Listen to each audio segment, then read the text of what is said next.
Alright, তো আজকে আমরা যাচ্ছি একটি আননোন জায়গায় যেখানে আমরা কখনো যাইনি এবং যেখানে আমরা কখনো খাইনি। সেজন্যে মাগরিবের ঠিক আগ মুহূর্তে আমরা বাইক নিয়ে রওনা দিয়ে পড়ি যে আমাদের আশেপাশেই বা কাছে ভিতরেই এমন কোনো জায়গা যেখানে আমাদের এখনো পর্যন্ত যাওয়া হয়নি। তো ফাইনালি আমরা এক চাচার দোকান খুঁজে পাই, যেটা হচ্ছে হাসিনার মোড় বলা হয় এই জায়গাটাকে। তো এখানকার এই চাচার দোকানের পেঁয়াজি, বেগুনি এবং ছোলা খুবই ফেমাস। তো আমরা ভাবলাম যে ঠিক আছে, তাহলে আমরা ট্রাই করে দেখি।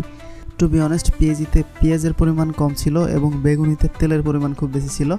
রাস্তার পাশ দিয়ে হঠাৎ যেতে যেতেই রাস্তার পাশে চোখে পড়ে একটি পার্ক, যেটির নাম হচ্ছে জোসনারা পার্ক। পার্কের মধ্যে থেকে ঘুরে আসি, যেহেতু এখন গরম কম, সন্ধ্যার টাইম, সেহেতু আশা করি ভিতরে মানুষজন হয়তো বা ভালোই থাকতে পারে বা ভিতরের পরিবেশটা খুব সুন্দর হতে পারে।